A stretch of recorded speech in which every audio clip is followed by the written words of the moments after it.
मेरे प्यारे दोस्तों, अगर आप सभी इस बार 2026 में एग्जाम देने वाले हैं तो साइंस का बहुत ही इंपॉर्टेंट पार्ट लेके आया हूँ। और ये पार्ट वीडियोस जो भी प्यारे दोस्तों देख के जाएंगे, मुझे विश्वास है वो कम से कम प्यारे दोस्तों अगर बात करें ना, आप सभी का 15 क्वेश्चन सही हो जाएगा।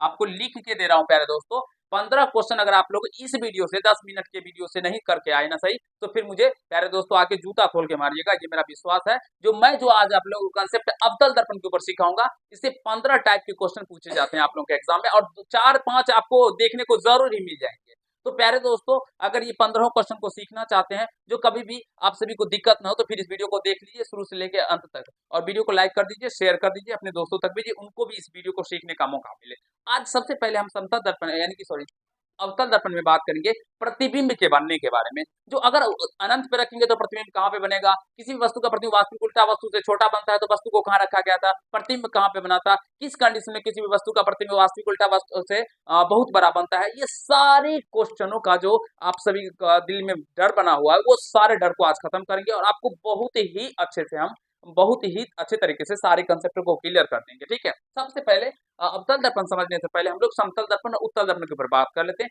क्योंकि इससे भी पूछे जाते हैं प्रतिबिंब के बारे में।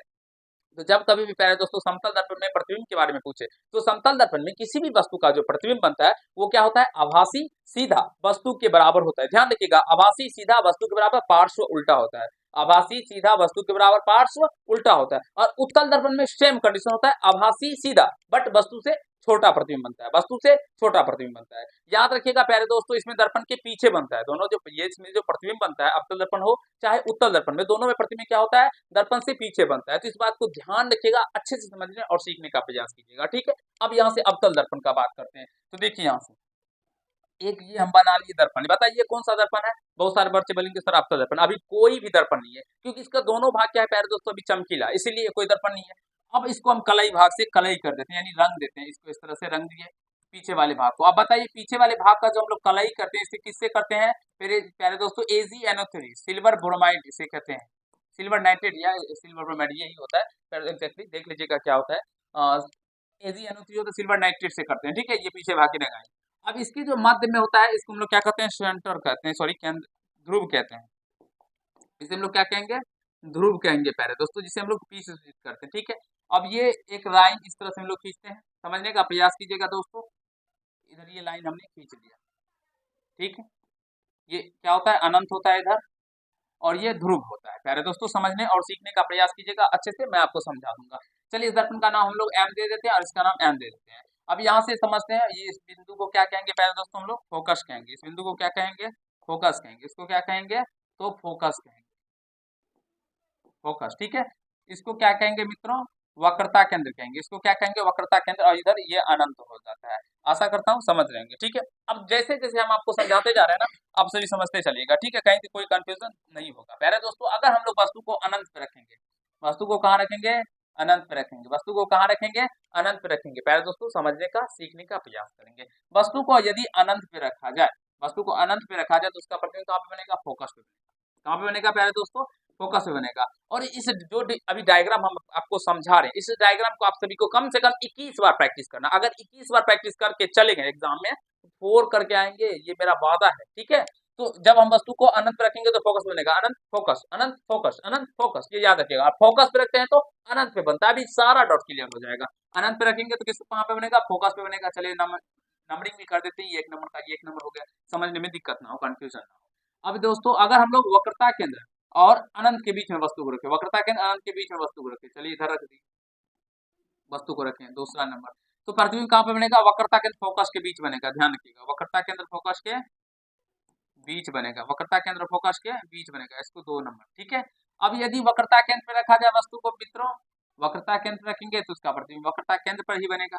वक्रता केंद्र रखेंगे तो वक्रता केंद्र पर ही बनेगा, ध्यान रखिएगा। ठीक है, वक्रता केंद्र पर वक्रता केंद्र पर ही बनेगा। यदि वक्रता केंद्र और फोकस के बीच में वस्तु को रख दें, चलिए यहाँ पे रख दें वस्तु को, चौथा नंबर, तो प्यारे दोस्तों वक्रता केंद्र अनंत के बीच बनेगा। इस तरह से हम लोग बढ़ते चले जाएंगे। ठीक है ना, ऐसे इधर चलेंगे और इधर फोकस से इधर आते चलेंगे। ठीक है, अनंत पे रखे तो फोकस पे बना। फिर यदि प्यारे दोस्तों अनंत और वक्रता केंद्र फोकस के अनंत अनंत के बीच रखेंगे, वक्रता केंद्र अनंत के बीच में रखेंगे तो प्यारे दोस्तों फोकस वक्रता केंद्र के बीच बनेगा। यदि वक्रता केंद्र रखेंगे तो वक्रता केंद्र बनेगा, वक्रता केंद्र और फोकस के बीच रखेंगे तो वक्रता केंद्र अनंत के बीच बनेगा। और यदि फोकस पे प्यारे दोस्तों वस्तु को रखेंगे, फोकस पे वस्तु को रखेंगे रखेंगे, फोकस पे वस्तु को रखेंगे तो प्यारे दोस्तों अनंत पे बनेगा। फोकस पे रखेंगे तो किस पे बनेगा, अनंत पे बनेगा। ये पांचवा कंडीशन, ये चौथा कंडीशन। आशा करता हूँ अभी समझ रहे होंगे, सीख रहे होंगे। बहुत सारे कंसेप्ट अभी पूछे जाते हैं, सारे कंसेप्ट को सिखा दूंगा।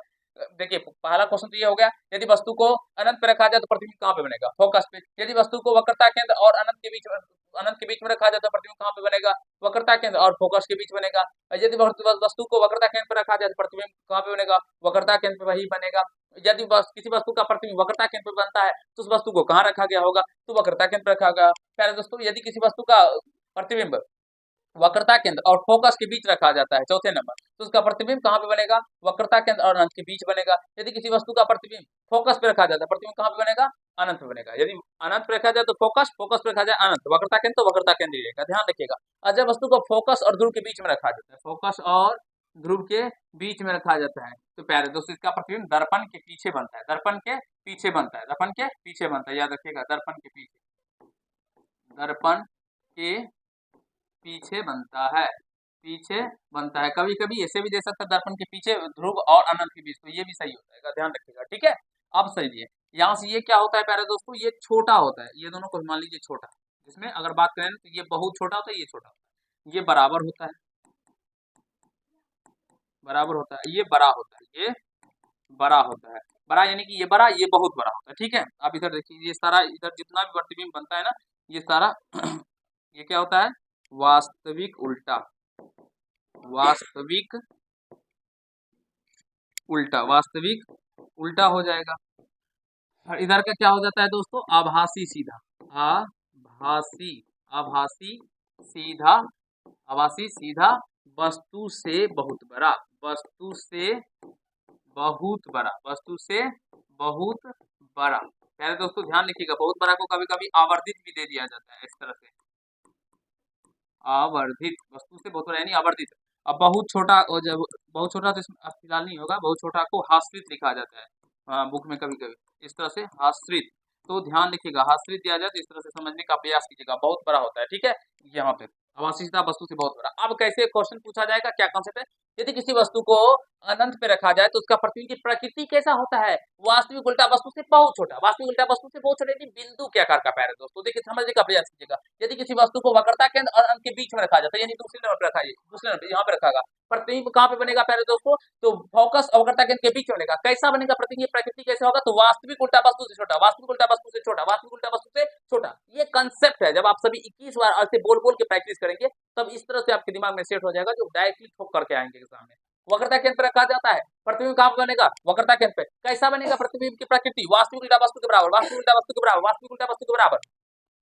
वक्रता केंद्र फोकस के बीच रखा जाता है, वक्रता केंद्र फोकस के बीच रखा जाए, वक्रता केंद्र फोकस के बीच रखा जाए, प्रतिबिंब कहाँ बनेगा, वक्रता केंद्र अनंत के बीच, वक्रता केंद्र अनंत के बीच बनेगा। कैसा बनेगा, वास्तविक उल्टा वस्तु से बड़ा, वास्तविक उल्टा वस्तु से बड़ा, वास्तविक उल्टा वस्तु से बड़ा। और यदि फोकस पे रखा जाता है, फोकस पे रखा जाए तो कहाँ पे बनेगा, वक्रता केंद्र पे। कैसा बनेगा, वास्तविक उल्टा वस्तु से बहुत बड़ा, वास्तविक उल्टा वस्तु से बहुत बड़ा बनेगा। बहुत सारे कंसेप्ट है प्यारे दोस्तों, आवर्धन के ऊपर भी हम आपको समझाने वाले हैं इस वीडियो के अंदर में। और जो भी प्यारे दोस्तों हमसे क्लास 9 का फाउंडेशन या क्लास 9 का फाउंडेशन बैच कर लेंगे साइंस के, साइंस को फार करके आएंगे, ये मेरा वादा है। 100 में 100 अगर ठोक करना आए ना प्यारे दोस्तों बचाइएगा, यानी 80 मार्क का ही पूछा जाता है, 80 में 80 ठोक देंगे, ये आपके गुरुजी का वादा है प्यारे दोस्तों। हाँ लेकिन आपको गुरुजी से पढ़ना पड़ेगा, 20 मार्क का तो प्रैक्टिकल ही होता है, वो आपके स्कूल पे डिपेंड पड़ता है जो आप लोग कितना करते हैं। अब देखिए, यदि वस्तु को फोकस ध्रुव के बीच रखा जाए, फोकस ध्रुव के बीच में रखा जाए तो प्रतिबिंब दर्पण के पीछे बनता है, दर्पण के पीछे कहाँ पे, ये भी पूछता है तो फोकस और अनंत के पीछे बोल दीजिए, ध्रुव और अनंत के बीच बोल दीजिएगा। कैसा बनता है प्रतिबिंब की प्रकृति, आभासी सीधा वस्तु से बहुत बड़ा, यानी कि आभासी सीधा वस्तु से आवर्धित भी कह सकते हैं। समझ रहे हैं ना, कोई दिक्कत नहीं हो रहा होगा प्यारे दोस्तों। कभी कभी ऐसा पूछा जाता है, जो किस दर्पण में, निम्नलिखित में से कौन से दर्पण में वस्तु का प्रतिबिंब आभासी बनता है, उसमें ऑप्शन में रहता है समतल, ऑप्शन नंबर बी रहता है उत्तल, ऑप्शन नंबर सी रहेगा आप सभी को समतल और उत्तल, ऑप्शन नंबर डी रहेगा समतल उत्तल अवतल तीनों। तो प्यारे दोस्तों समतल में भी बनता है आवासी, उत्तल में भी बनता है आवासी और अवतल में भी बनता है, एक ही कंडीशन में आवासी बनता है, याद रखिएगा, जब वस्तु को ध्रुव और फोकस के बीच में रखा जाता है। तो प्यारे दोस्तों क्या ये वीडियो आप लोगों के लिए इंपॉर्टेंट नहीं था, आप सभी जरूरी कमेंट बॉक्स में कमेंट कीजिएगा। क्या इससे आप लोगों के एग्जाम में प्रश्न नहीं पूछे जाएंगे, बिल्कुल ही पूछे जाएंगे प्यारे दोस्तों, भर भर के आएंगे प्रश्न। जब आप सभी प्रीवियस ईयर क्वेश्चन को पढ़ेंगे ना तो आपको पता चलेगा कि किस तरह के क्वेश्चन कितने पूछे गए हैं। तो प्यारे दोस्तों इस वीडियो को इग्नोर ना करें, इसे रेगुलर बेसिस पे आप लोगों के लिए आते रहेंगे ऐसे ऐसे वीडियो, तो आप सभी जरूर देखिए और अच्छे तरीके से समझने सीखने का प्रयास कीजिए। तो प्यारे दोस्तों जरूर इसे कम से कम 21 बार ऐसे प्रश्नों को सीखने के लिए 21 बार प्रैक्टिस कर लीजिएगा। चलिए मिलते हैं फिर से नेक्स्ट कॉन्सेप्ट के साथ। अगर आप सभी को अच्छा लगा हो तो वीडियो को लाइक कर दीजिएगा, चैनल को सब्सक्राइब करके बेल आइकन को प्रेस कर लीजिएगा, जिससे मेरे हर एक वीडियो का नोटिफिकेशन आप तक पहुंचता रहे। चलिए मिलते हैं नेक्स्ट बार।